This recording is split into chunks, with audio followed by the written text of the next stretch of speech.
Hello everyone. I'm doing a tutorial today on just an introduction to basic 3D art. This will be done in Blender.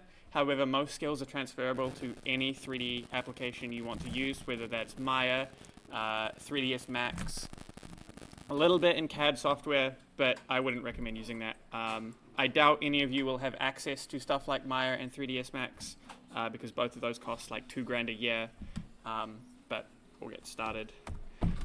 I'm Evelyn, my pronouns are she, they. I study game design at AUT. I am primarily a hard surface 3D artist, only sticking to things like crates, barrels, hammers, that kind of stuff. I'm Ivysaurus on every social media platform that isn't run by Elon Musk. What is 3D art? It's just art but 3D. There's not really much else to it. If you want to get technical, it's the manipulation of geometrical points in a three-dimensional space, but that's just the same thing. What will we cover today? We're going to go over my workflow, what stuff like baking and texturing is. However, these won't be included in the Blender tutorial, just to kind of cover any variables we might have with computer specs. I'll also go over some common software that's used, and then at the end we'll have a modeling tutorial in Blender. So my workflow. This is one of the assets that I made for a game design project last year. If it goes full screen, it does not want to. Typically, I start by creating a low poly model.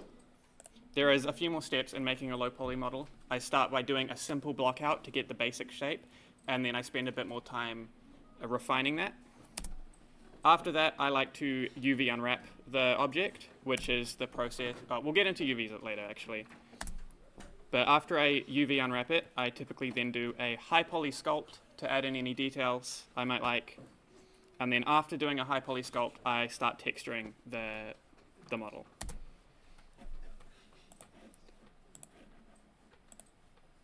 Why does it look like that? Okay, never mind. So what is baking? Baking is the process of saving data to an image.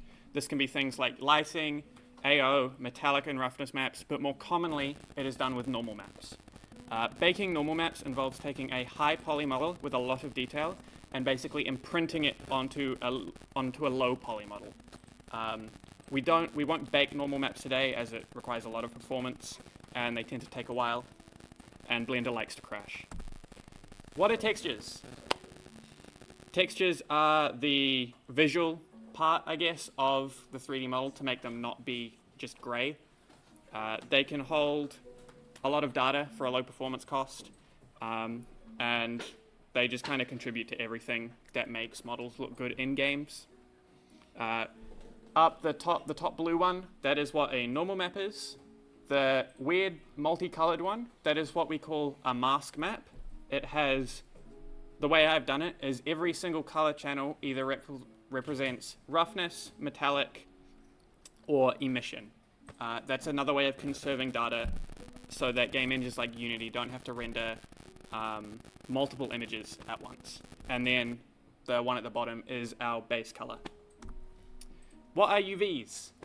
UV maps inform our 3D software where to place our texture information.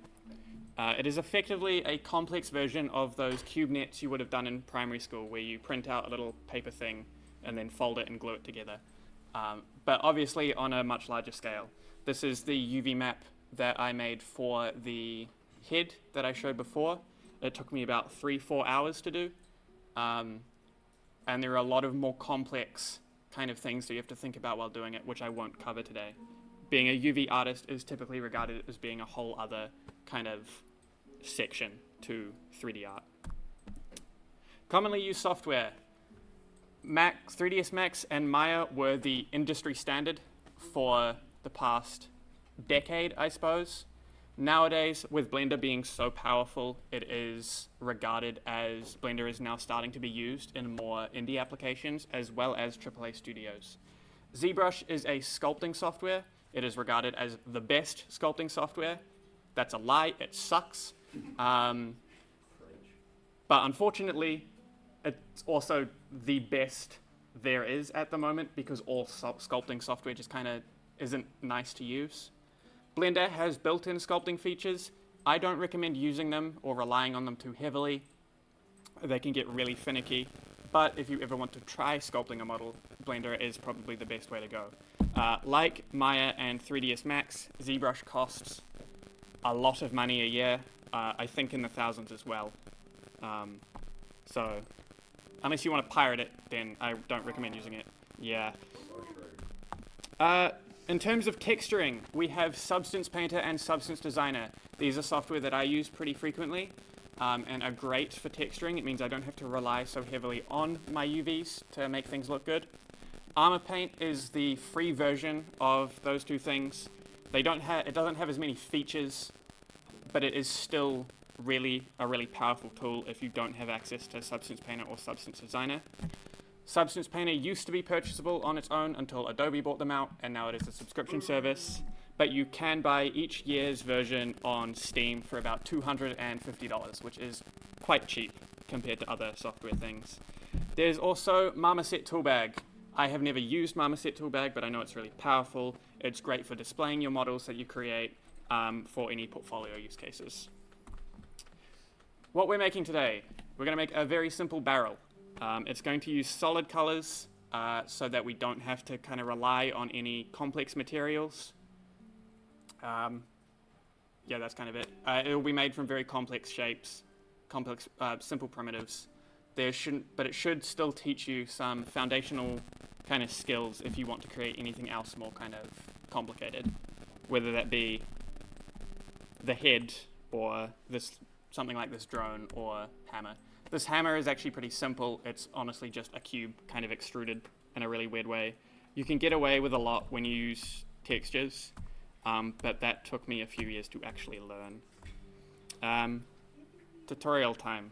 I know that was a lot of word jargon pretty quickly, but we'll get there. So if everyone could just open their version of Blender, or whatever 3D modeling software you're using. If you still need to install Blender on your laptop, you can go to blender.org, and there will be a download button right there. Otherwise, Steam. The Steam is really nice because it just auto-updates. If you have plugins, though, that you require to be a set kind of version, then that might not be the best case for you. Right, so everyone should have a screen that kind of looks like this if you're in Blender. If you're not, I can't help you, I'm sorry. But here we'll see over this side is our little tools panel where we can do things like move, rotate, scale, and transform. I've never used the transform tool. I've just it's everything at once. But you can use this to move things, rotate things, and scale things. There are some other things here. This is grease pencil. It's called annotate, but it's grease pencil, which just lets you kind of draw stuff. It's not really useful for anything 3D in beginning. Measure thing is new. Anything else? Yeah. On the top right over here, we have the hierarchy or outlier. This is where all the objects currently in your scene are. So as you can see, we have a cube, a light, and a camera. Down here is our little properties tab. This is where we can control our rendering settings, our outputs, world settings, and materials as well when you click on a cube or object. What I'm going to get you all to do first, this is a pretty pivotal moment in any Blender user's thing, is to press A to select everything, and then delete. I hit the power button. Delete. To clear your scene of all the unnecessary things that we need to use. If you, for whatever reason, do not have a delete key, you just want to press the cube, press X, and this object will pop up, and just hit delete. So, in this scene, we're going to do just a few kind of how to move around the scene. If you use your middle mouse button, you can rotate around like this. If you don't have a middle mouse button, you can move the gimbal up here by clicking and dragging around. If you hold Shift and middle click, you can pan. And if you press Alt and middle click, that does nothing. If you press Control and middle click, you can zoom in and out.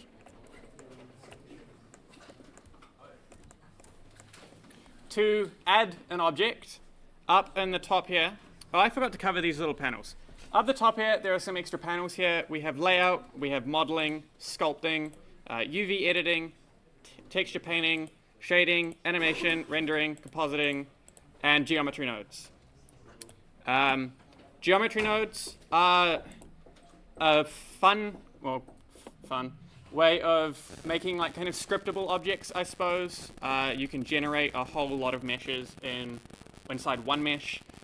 They're kind of hard to explain for anyone who hasn't used Blender, and to be honest, they're still kind of confusing when you have used Blender. For today, we're only really going to be focusing on 3 tabs: the layout, the modeling, and probably a little bit of the shading tab. But to add an object, up here under Add, you can press the Add button. We want to come into Mesh and just add a cube. I know you just deleted the cube, but this kind of works.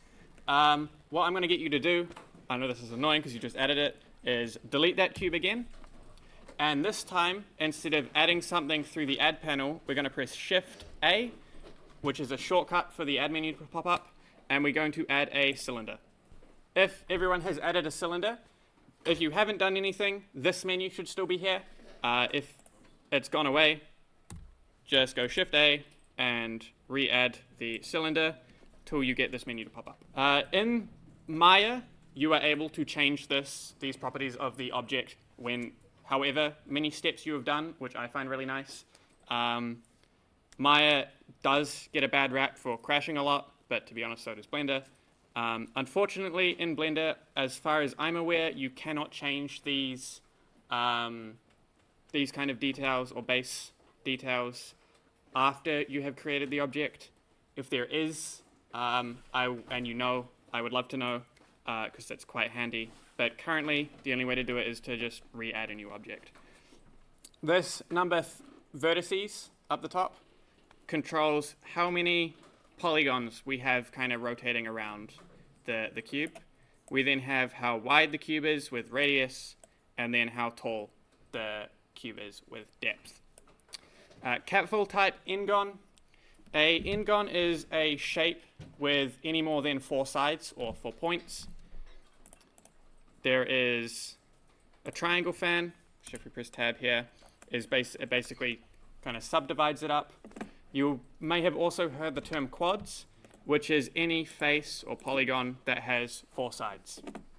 Typically, you'll be told if you're doing anything that is kind of soft body, so if you're doing a character, if you're doing a tree, or a creature where you want to animate, you'll want to stick to quads. This helps with Blender calculating things and game engines calculating things. However, for hard surface modeling, you don't necessarily have to worry too much about that, unless it is causing issues with your textures. But that's not important today, so we can use n-gons as much as we like. I'm just going to delete this again. You don't have to delete it. I just need a fresh one. And I'm going to set this cube to have, the cylinder to have 10 vertices. Now, if we come to the modeling tab, we suddenly get a lot more tools. If you don't want to click to go into the modeling tab, you can also press tab, and it will cycle to the modeling tab, which is also called edit mode. It is also changeable in this drop-down menu up in the top left corner. What we're going to do now is we're going to select the cube, press S and then Z to scale it locked on the Z axis.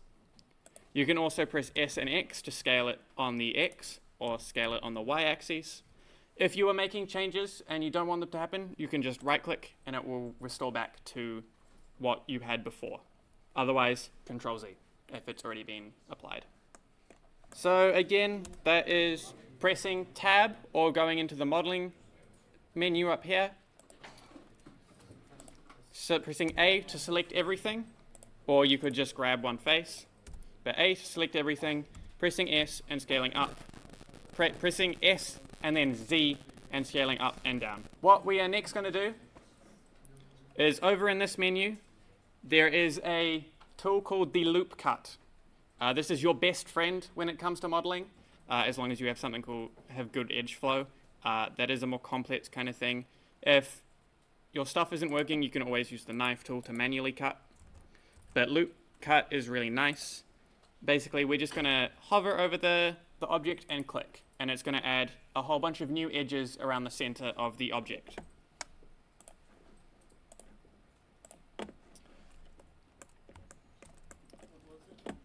Loop cut.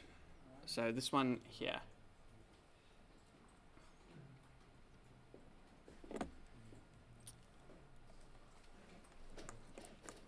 And then just click in your object and it should create a little kind of ring around the center. Now with selecting edges, a lot of people to begin with, they hold shift and then click to select them all. But for enclosed kind of rings like this, if we select one edge and then hold Alt and click the next one, it will automatically scale the, or it will automatically select the loop of edges or vertices.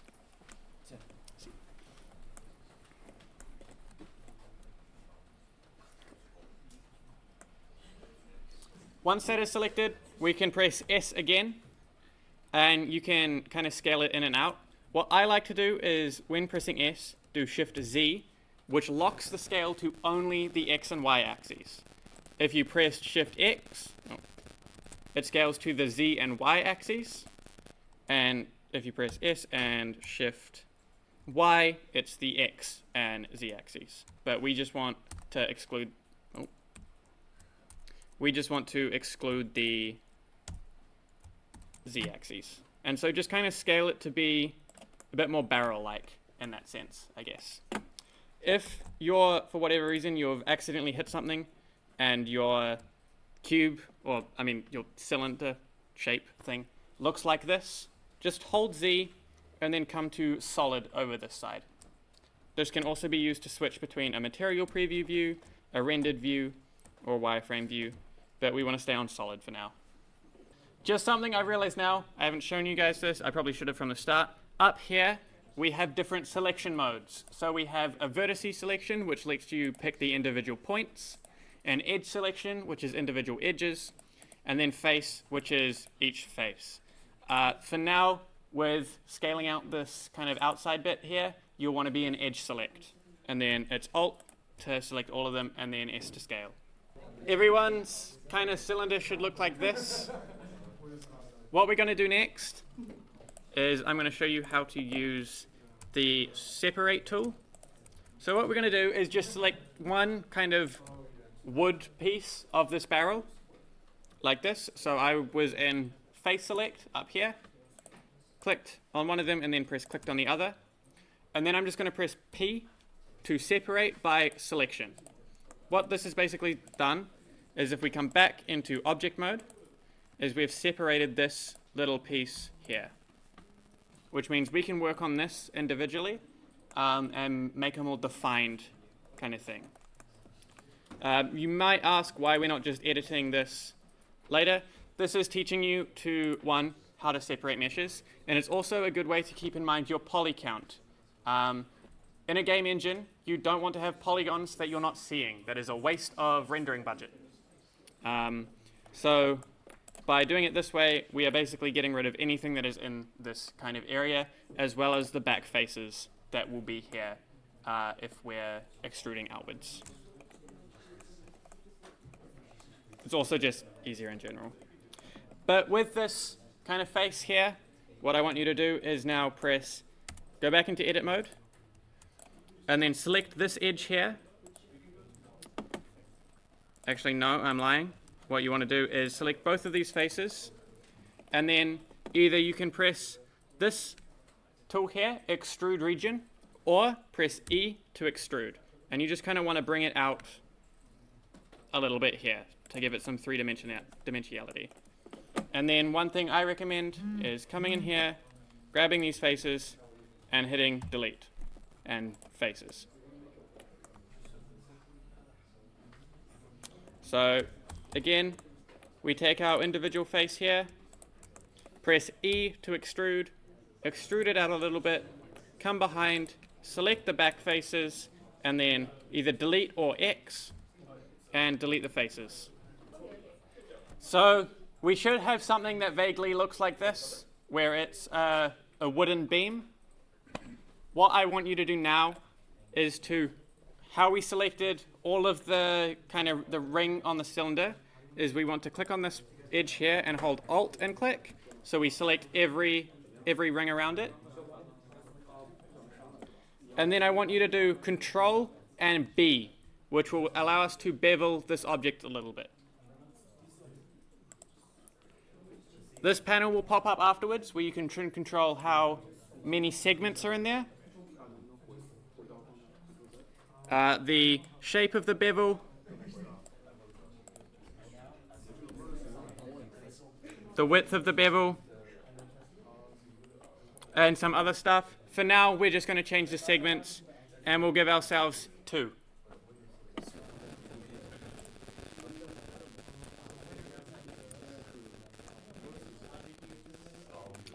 So to do that again, we select all of the edges in the middle of the beam. Hit Control B to bevel. And then in the menu that pops up, it'll look like this when you originally just hit the arrow. We want to change this from 1 segment to 2 segments. So you can select them all by holding Alt and then clicking on the kind of ring that you want to do. You'll want to make sure you're in edge selection mode. So when you're to get into edge selection mode, from face mode, you just want to be in this kind of menu here. You can also press 1, 2, and 3 to cycle between them. We should have something that vaguely looks like this. If you don't have something that looks like this entirely, it's okay. Your model does not have to be perfect. If this is your first time using Blender, you're probably going to screw up, and that's totally okay. I've been using Blender for 7 years. The first 2 years of that, I didn't know what I was doing, and everything I made looked like complete garbage, to put it simply. And so don't base yourself over whatever I make or whatever someone who may be experienced has made before. Yes? Do you know what you're doing now? I do know what I'm doing now, to some degree. When it comes to anything soft body or rigging, I immediately get confused, which is why I stay with hard surface modeling. Hard surface isn't necessarily the easiest, but it's what makes the most sense in my brain. And it is easier than soft body. But don't tell anyone I said that. But basically, we should have this strange slanted wood beam. What we're going to do is select the outside rung of the barrel. So this kind of outer border edge. And so if we press Alt and the long edge, nothing happens. So we are actually going to have to select all of the edges like that. And so it should look vaguely like that, if you can see that. What I'm then going to do is we're going to bevel again, Control B, drag out. As you can see, there are 2 segments here. That is bad for a game model with a bevel of this detail. So we just want to switch it back to 1. And so we should get a nice defined bevel, but not too detailed. So we select the outer edges going around it. So all of these edges around here. You want to be in your edge select tool, so this one here. And then click the edge, and then you want to hold Alt to select the next edges. For some reason, it's not selecting all around, so we're just going to select all of them manually. While everyone is kind of catching up here, I'll move on to the next step and then wait again, just so we kind of keep on moving. What we want to do is now come back into object mode. I'm going to do a somewhat specific string of commands here, which you will need to follow somewhat properly, otherwise it'll make it difficult. What we want to do is come into our Z view by clicking the Z kind of thing up here. If you have a numpad, I believe it is 7. Yeah, oh, it just says there. 7, and it will shortcut you into this view. What we want to do while selecting this object is press Shift D, R, and then we want to rotate it around to be here. Then we're going to press Shift and R, and it's going to repeat what we've just done. And we can repeat it until the barrel has kind of joined up. I will repeat that because that is confusing. We want to be in the Z view, press Shift and D to duplicate. Hold on, I should have...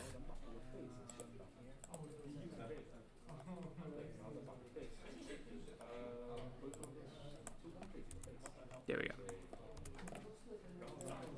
Press Shift and D to duplicate. R immediately after that to rotate around. Rotate it so it's just touching the other one. Then press Shift and R repeatedly until you get kind of this barrel shape. It may not line up properly. That's okay. We don't need a perfect barrel.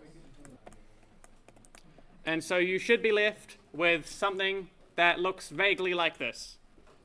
Whether it is girthy or slim. I don't fucking know. Now, remember that cylinder that we kind of selected from at the beginning of the tutorial and then kind of ignored afterwards? If you still have it, make it reappear. If you don't have it, just make a new one with mesh and then cylinder and then setting it to 10. But what we want to do is kind of scale this down so that it's inside the barrel. What we can also do is I'm just going to hide one of these things. We want to select these. I'm actually going to hide 2 of them so that I can see better. We want to select this inner rung and separate it from the rest of the cylinder mesh. So we press Alt to select it all, and then P and separate by selection. So now this original cylinder should be a top and a bottom part, and then a centered part.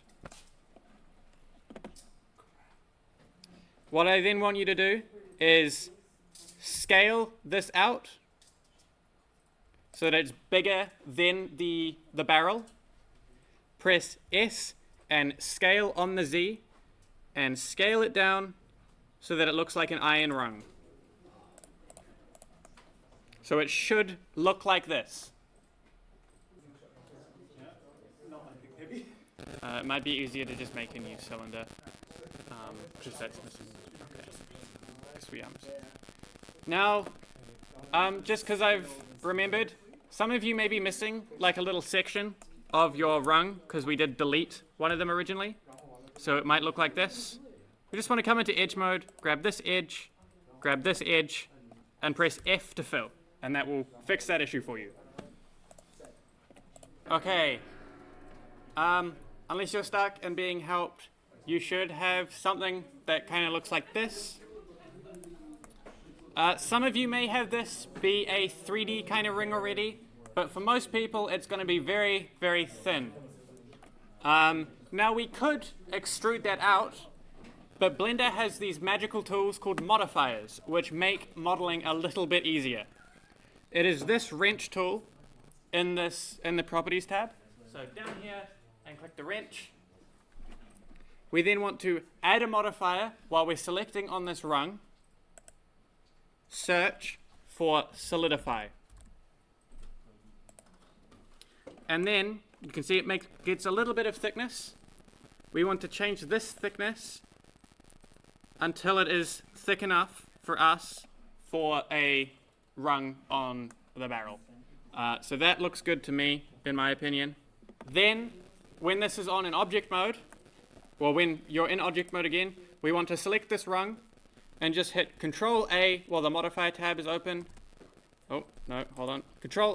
Have our mouse in the modifier and press Control A to apply that modifier. I'm going to redo that so everyone can see. So we have our solidified rung. We want to move our mouse over into the solidify panel here. Making sure we're in object mode, press Control A to apply the modifier. So, materials or textures. Typically in a material, you would have an image like the ones in my PowerPoint, which would then be UV unwrapped and apply to your barrel. We're not doing that today. It is a more complex process. It takes a long time to learn, and for this tutorial to be simple or simpler, we will just use solid colors. So what I want you to do first is up here we have 4 different kind of circles. Come into the third one called viewport shading. There should be a slight color difference between this one and this one. Your barrel does not have to look like this. It can look vaguely similar, it could look completely different. It could be a triangle for all I care. The premise now is just assigning material. So we are in our material or viewport shading thing here. You can also press Z. It's called material preview. You can press Z to kind of cycle in these things, and it's just the bottom one. While we are selecting a thing, we want to press plus to make a new material, and then we can click this white color and we can make it whatever color we want. For a barrel, typically it's made of wood, so that is a nice dark orange. Probably be like, hey, I don't really want to do that for all of my individual objects, if you do have that. So what we can do is we can just select all of these. We have all of our rungs. And then if we come down here to this drop down, while everything is selected, we can copy material to selected. And so that will copy the materials all the way over. So that is coming around and selecting each rung.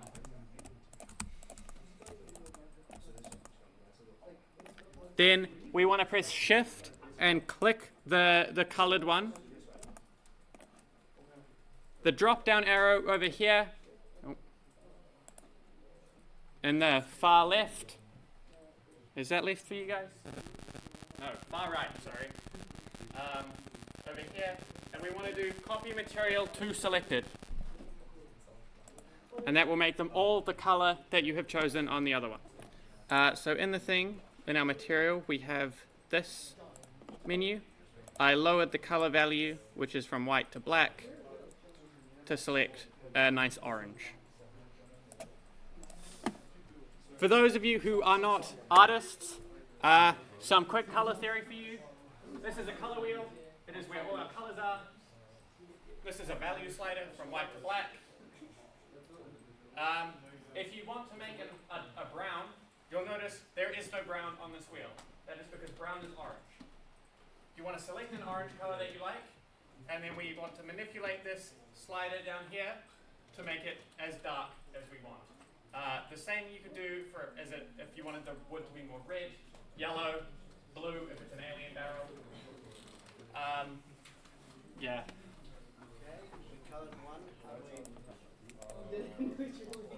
And when you click on other objects, I just want you to make more materials to kind of make the barrel look, or whatever object you have now, look more barrel-like.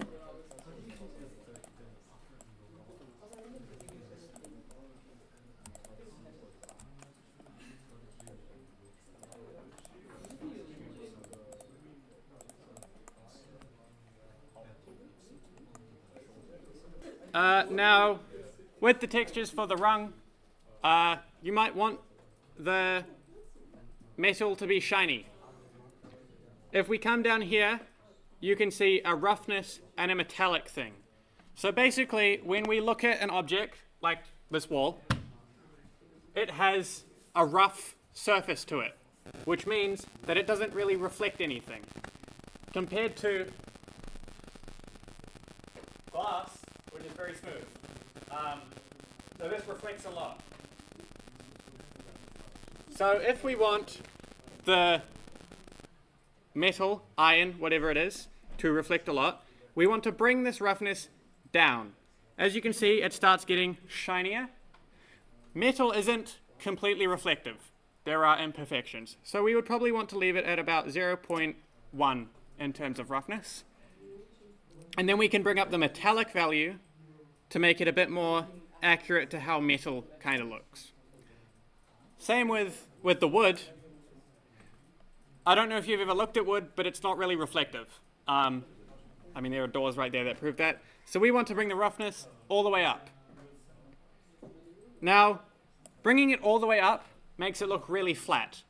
That is because there's no single material that is like 100% unreflective unless you're looking at the world's darkest paint. So we just want to bring this to like 0.9, 0.8-ish. So there's still a little bit of a sheen, but there's nothing really more. And you should have something that looks like that, where the barrel is like that.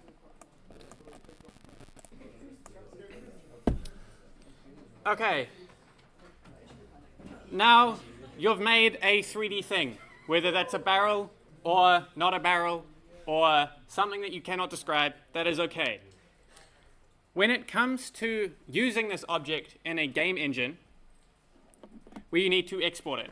Unity has some Blender functionality where you can import your blend models and continue to work on them while you have them in the game. Never ship a game with your Blender models still in it. The Blender models only show up if you have Blender installed. I learned that the hard way in my first year project. But what we typically want to do is file, export, and either an OBG or an FBX. I personally prefer FBX. They can store a bit more data, like textures, and are just generally nicer. FBX has been around for a long time. You can't really go around with it.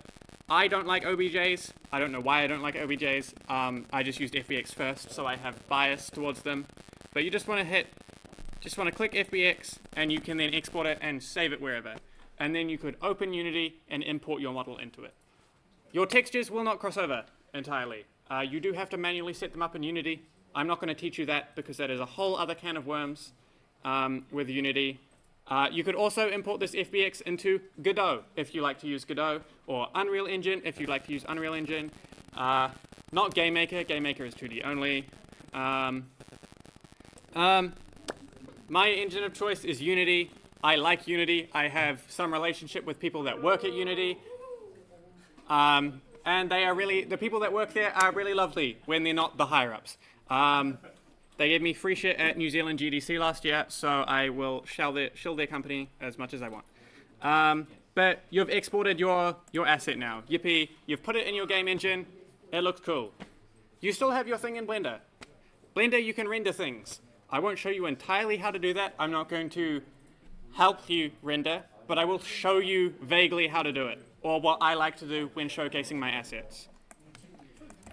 So I bring in some lights. I like area lights because they are nice. And then I kind of organize them in a 3-point lighting system. Actually, this one's just going to be 2 points because 2 points is better. I'm going to bring this down. Come into here, we can see that that is rendered, but not quite, so we're going to come in here, turn this to 100. I do not expect you to do this, by the way. This is just to show that you can if you want to.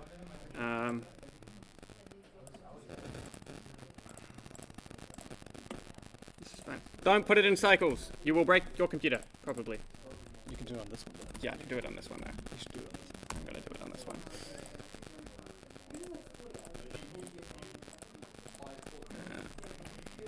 Can you compute at home deal with cycles? Yeah, Easy. roughly. Sometimes. I'm getting a new computer soon, so Oh, so you can there's some CPU. look at why is it automatically on CPU compute? That's crazy. I should Okay. probably change my config. Okay, if you're rendering something, you put your lights in, you also need a camera. I don't like moving the camera around because it just sucks. We're gonna align view, align active camera to view so that it automatically kind of shows up here. I'm going to add a mesh, a plane, scale it out, and bring it down so the thing is standing on it, scale it all the way up so that we don't get any weird artifacting. We come down here, and what I like to do is come into visibility, turn on shadow catcher, and then I come into here, I come into film, turn on transparency, I press F12 to render. Whoa, it's rendering, that's really cool. I'm going to come into compositing,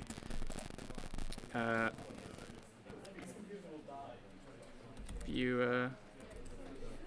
If you do not have a graphics card in your computer, I do not recommend rendering with cycles. Render with Eevee. It is much better. Even this is kind of struggling. And this is done. Why is it not here?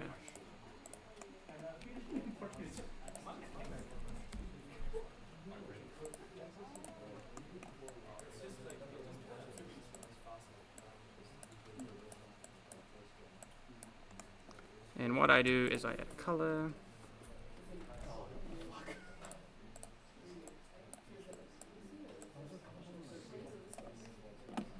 And then I also add a new saturation value. And it up a bit.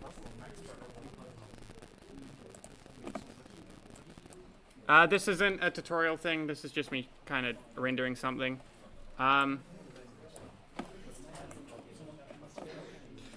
But now I have an image, and I can put that on my portfolio or website or send it to a company like Rocketworks and be like, please hire me, I'm a 3D artist.